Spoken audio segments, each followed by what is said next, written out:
اس دنیا کے اندر آپ سب کو خوش نہیں کر سکتے، کبھی بھی یہ ہو نہیں سکتا۔ آپ مجھے بتائیں کہ ایک طرف اللہ جل جلالہ ہے اور دوسری طرف اللہ کے راستے سے ہٹانے والا ایک بڑا ڈاکو موجود ہے جس کا کیا نام ہے؟ شیطان۔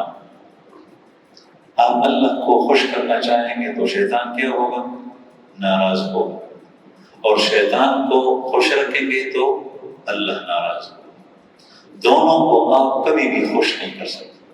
اب اللہ جل شانہ کی بھی ایک پارٹی ہے، حزب الرحمن، حزب اللہ، قرآن کریم میں اس کا تذکرہ آتا ہے، اور شیطان کی بھی ایک پارٹی ہے، حزب الشیطان۔ اللہ جل شانہ کی پارٹی اور جماعت، اللہ جل شانہ کو کسی جماعت کی ضرورت نہیں، اس سے مراد اللہ جل شانہ کے وہ عباد ہیں جو اللہ جل شانہ کی اطاعت کر رہے ہیں اور انبیاء کے نقش قدم پہ چل رہے ہیں۔ یہ اللہ جل شانہ کی جماعت اور اللہ کی پارٹی۔ دوسری طرف حزب الشیطان ہے، شیطان کی پارٹی۔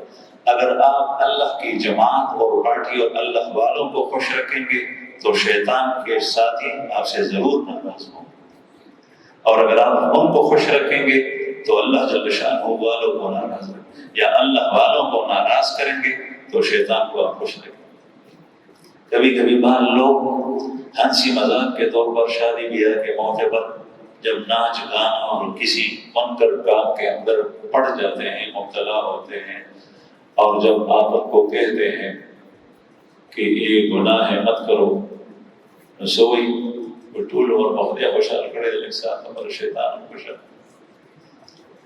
یہ کتنی خطرناک بات ہے، ظاہر مذاق، لیکن یہ اتنی خطرناک بات ہے، اللہ جل شانہ کو ناراض کرنے والی بات ہے۔ شیطان کو خوش کرنے، اللہ کو ناراض، شیطان کو خوش کرتے ہوئے کبھی بھی اللہ آپ سے راضی نہیں۔